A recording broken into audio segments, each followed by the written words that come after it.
Yo, what's going on guys, HyperX here, welcome back to another video for Monster Hunter Rise Sunbreak, and today we are back with another discussion because there are 3 more weapons, well actually 4, but anyway, we'll talk about that in a minute. I'm with 269 Paradise Central. How you guys doing? Howdy doody. Doing good. So of course, yesterday even, they revealed the Greatsword, the Hammer, and the Insect Glaive, and then in a kind of weird backwards fashion, they also dropped the Hunting Horn. I didn't think it was supposed to be dropped because of course it came out in Japan first.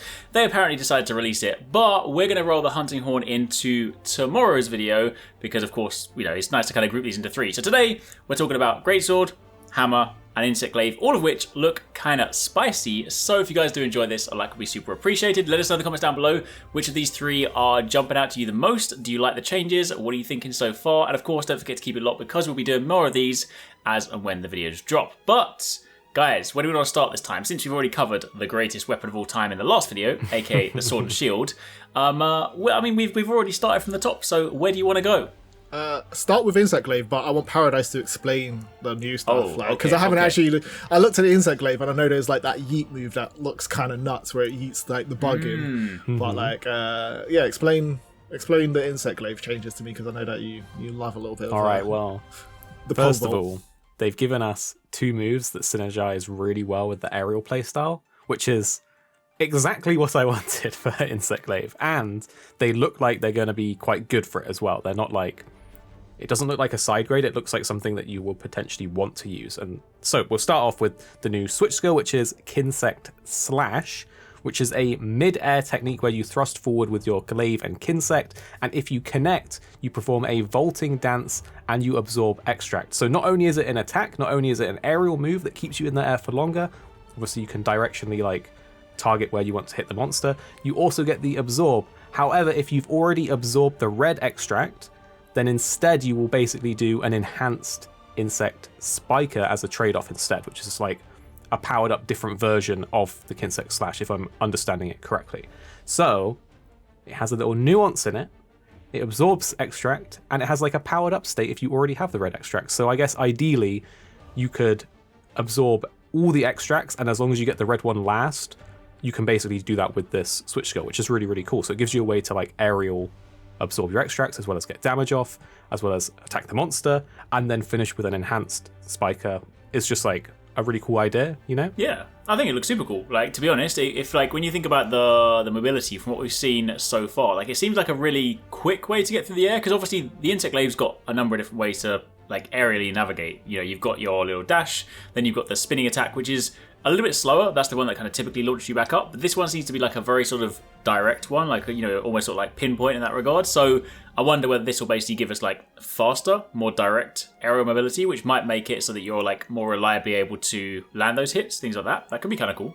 Yeah, definitely. It would be interesting to see if they've added enough that like even the speedrunners are using the aerial stuff now, because I know at one point a lot of the speedruns at least were utilizing a lot of the ground moves to get their damage in. It just makes me think like back to the world fight with the Behemoth collab, how when we tried it, there was for the first phase I would go Insect Glaive and go for the tail to get the tail off, to damage the tail. But with a move like this, obviously it won't be in world, but for that scenario I feel like this one could have been quite good. So I like that when I see a move, I'm like, oh, this would have actually been really good retroactively, and I can see how I'm going to use it going forwards. But one that was the cooler part of the new Insect Glaive moves is the Awakened Kinsect Attack, which is like the yeet one that you were talking about. You hurl your Kinsect to inflict massive damage, that's what it says on the website, and all extracts are consumed, and the more that you have, basically, the more potent this attack will be. So if you have all your extracts, it will do even more damage. And then on top of that, and this is what I love even more so about the move, is that you basically launch yourself back towards the Kinsect, and when you do that and connect, you absorb extract again. So you consume and then just absorb again, which is absolutely a really nice flow for Insect Glaive. And then you can chain it into Vaulting Dance as well, so it's a way to engage into aerial, as well as, you know, use the extracts and then get the extract back. So I think this is going to be a really great opener for like starting your aerial combo. Maybe you're going to finish it with a Wyvern Dive, because we know that once you've built up your like different combos in the air, that the Wyvern Dive does more damage. Or maybe you're going to stay in the air for longer with Kinsect Slash, the new one that's also shown. So I'm really excited to see how this will actually play. Obviously, it says massive damage, and if it is massive damage, then I think it could be a staple move for Insect Glaive. I hope so, yeah. It's kind of reminiscent of like a move from Generations Ultimate anyway, but like I think it's really, really cool here, the fact that you can obviously consume extras on the way back, because if you have to sacrifice extract, which obviously you have to spend time gathering, then it's nice, it's kind of got like a regeneration component. Obviously we don't know, like the wording of that doesn't make it clear yet whether of course you reabsorb all the extracts or whether like it's just you throw your bug in and you get whatever you strike. So I think it's what you strike, because I remember watching the trailer, I only saw like one color. We didn't have the UI, which is a real shame, but it was one color that I saw being, you can see the glowy effect when they absorb it. But on that same point, makes sense anyway, because if you do, I was just gonna say, if you consume all of them, go in, absorb like the white extract, use Kinsect Slash to get orange, and then again to get red, which then gives you the enhanced insect spiker, then you can do all this aerial now, which is super, super cool. Yeah. Well, also, what I really want to know, like, is obviously whether it's going to be, if you use this with a dual color insect, whether you can also speed up the process, because obviously dual color you can grab red and white together. So if you're able to do this and like dash in like a triple one and be like meaty damage, so that could be on that same topic. Within the trailer for these moves, they also showed that when doing the Awakened Kinsect attack with whatever the Kinsect that they used in the trailer was, they actually left behind 3 different dust clouds. So in base Rise, there was only ones that had a combo of 2. So it may mean that also in Sunbreak we will have new Kinsects that can do like triple, which is just nice to have. Pretty cool. That would be insane. I would like that. That would be hella cool. I would be quite surprised if they did, because that would make gathering real easy. But you know what? I'm all down for the full anime stuff. But yeah, that's gonna be real cool. I will say right now though that I feel like Kinsect users are gonna become Insect Glaive users, are gonna become the new Greatsword users. Because let's be honest, everyone's gonna miss with the Awakened Kinsect attack. You're gonna throw it, and you're gonna go past the monster, and no damage will be done. That's gonna be funny. So, Insect Glaive looking spicy, looking like it's got some nice stuff. I reckon they're definitely sort of like listening to some of the feedback from the old tier list that you did 2.6. Definitely, I think people will be like, this needs to be more powerful, and they're gonna make it meaty. But we've also got, what do we want to? I think we should jump to Greatsword, to be honest, because Greatsword was looking real cool. Greatsword was looking cool, but we have to give the hammer. Its time, and for me, at least. I kind of roasted Hammer in base Rise, even though it was like really decent, and everybody on my like original video that I made about all the weapons, I promised people that I would main Hammer in Sunbreak. So I'm going to be playing. I don't know how I'm going to stay to it, but I'm going to try to play with Hammer at least. So. Do you understand these changes for like Hammer, like, and what they've actually done here? I know like they've made one of the Silkbind ones kind of really very similar to the Hunting Horn kind of spin around one, but the other one that you kind of like your buff your weapon sounds ultimately like really cool as well. So like explain them as more of a Hammer user than I am. Yeah, basically. so basically, right, so you have the Impact Burst of the Silkbind one, which is like your bog standard.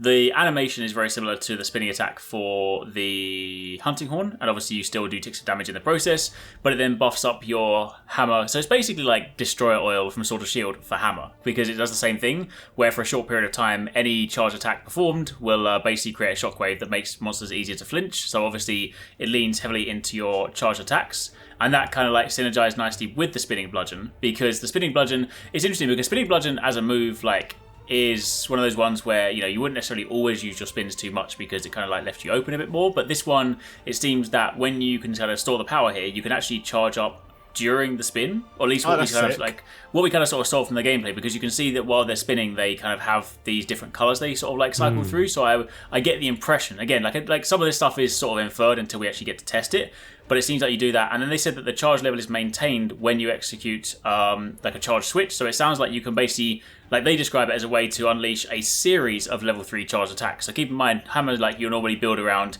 charging up, unleashing your level 3 attack, and then of course you build back up to it. So this seems to be a way to basically just like do multiple level 3s, which of course is where the big damage comes from the Hammer. So it definitely sounds interesting. Like I need to get a feel for like the flow, because obviously it'll like feel quite different and whatnot, but like in theory it sounds quite chunking. What's the other attack? So that was the one at the beginning. That was the Impact Burst one. So basically that's the one where when you it's like a buff for the Hammer, so that will synergize with the one we just kind of went through, because this one, like the animation is the like spinny one. And then, of course, when you do your charge attacks, you get that shockwave, which kind of adds to flinch. But of course, that ties in with the previous one, because if we're then able to do a combo which basically gives you a series of level 3 charge attacks, then provided you're doing charge attacks, you're getting more flinch. So I guess they're trying to sort of like lean into, because Hammer's, Hammer previously was always like KO flinch king. It was like great at breaking parts until like, shield and sword came across.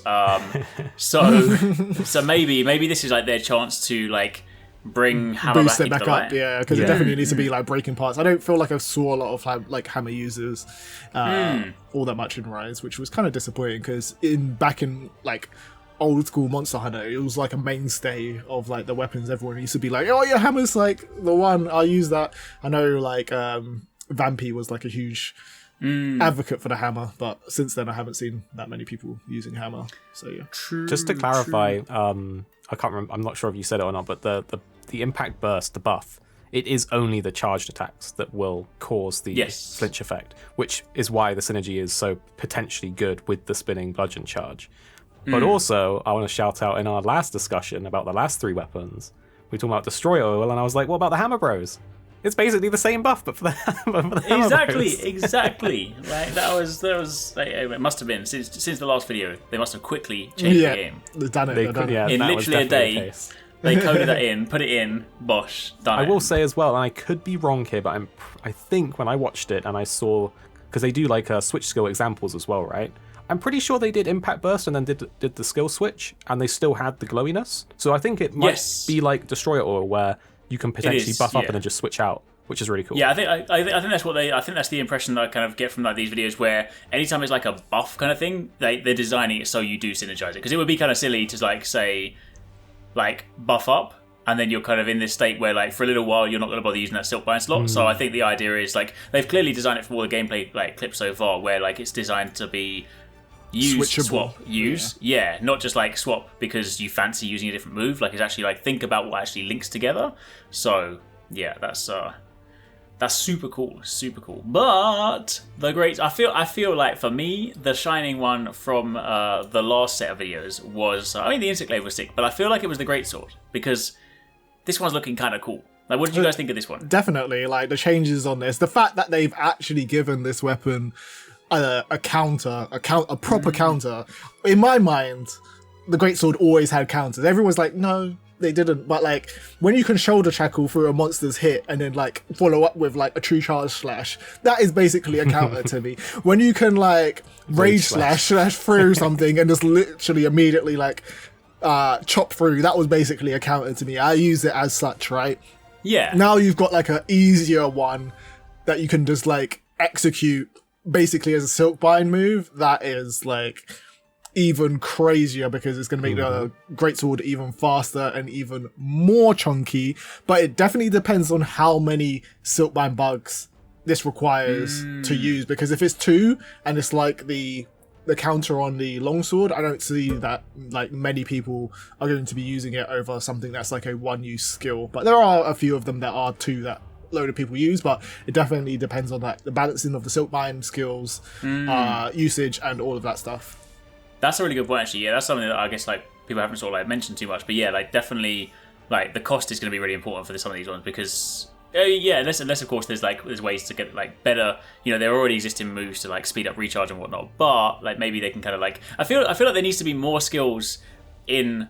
Maybe they'll introduce them, like more skills in Sunbreak that kind of like leverage that, because if they're adding so many switch skills, like, they don't want it to be broken and easy, but you also want to make sure that like if you're gonna use a 2-cost skill, you don't want to be out the game for a while.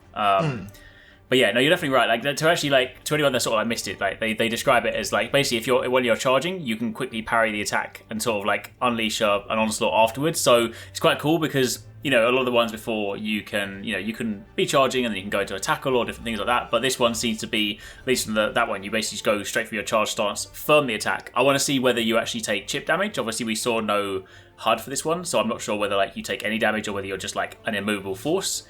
And then you can kind of like seemingly just resume your charge. So that's going to be quite potent.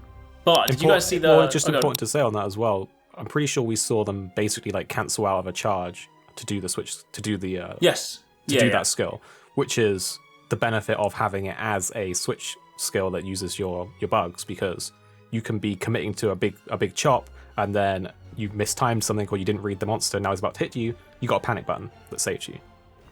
Well, you say panic button. Panic's a series of buttons. When you think about it, you're going to be holding a button to charge, then you have to hold the button to do the switch skill, then press the switch skill. It's going to be like a 3-4 button input, like by the time you've done it. So it's going to be there's going to be some skill required. Some skill required. You Yeah. got to get used to holding it like a crab. Like if you're not, yeah. if you've not got the Monster Hunter like crab grip, now's your time to get good at that. That's when PC players will be like, hey, PC Master Race, we're just going to bind it to our keyboard. One button, we're good. Yeah, exactly. But you know what, actually, like, even though like the parry is super cool, what actually excited me more was like the surge slash combo, because this is like this weird, obviously you have your default charge combo, which is like bread and butter for greatsword, but this seems to swap that one out, and it's described as like an offensive style sort of move that combines speed with the weight of the weapon to like unleash like these powerful slashes, but you actually attack quite fast. Like it seems like you're basically sacrificing your regular charges, which is a pretty big ask for a greatsword. But you then have this fast series of combos, and like the first clip, obviously they showed it like being performed in like the nice camera angles, but then you saw like a different looking one when it's fighting Rathian with almost like an upward swing as well. So I quite like the fluidity of it. Like obviously greatsword's never going to become like a fast weapon in the conventional sense, like dual blades or sword and shield or even like longsword. But if you've got like quote unquote fast moves for a big meaty weapon, that's going to be quite interesting. Yeah, it could be an avenue to really get the most out of elemental greatswords, which I think they were still somewhat viable. Obviously, if we're really min-maxing, probably not, but if you're going against a certain monster and you've got the best greatsword against its weakness, it's still decent. And if you do have a faster hitting, like non-committal to charge combo, then maybe that will make those builds sort of shine. Yeah, definitely. What do you think of that 126? Because you didn't use greatsword too much, but you did dabble in greatsword for a little while. So do you? Yeah, no, I really like the greatsword, and as Paradise is saying, if that combo and that combo change allows you to use the elemental greatswords to be more effective, which is definitely something that I don't feel like the greatsword, and I think most people agree excels in. Yeah, definitely. Then that's going to be very cool, and it gives you more options and playstyles and stuff like that. Because some of those elemental greatswords look so good, but you just don't end up necessarily picking them up because of that reason that it's a slow weapon. And you always like if you're looking at elemental, you're like, even though this greatsword could be okay for element, I'm going to pick a faster hitting weapon. So maybe this might make people think twice or so. True. Yeah. So there we have it. There's a little rundown on the 3 weapons again. I know the hunting horn is out, but we'll speak about that and group that with the next set of weapon videos. So let us know in the comments down below what you guys think of the weapons so far. Let us know what you're hoping they're going to be showing next. And if you've missed in the recent videos, be sure to check out one of these ones linked on screen. But otherwise, I think that's pretty much it. So we'll catch you guys in the next one.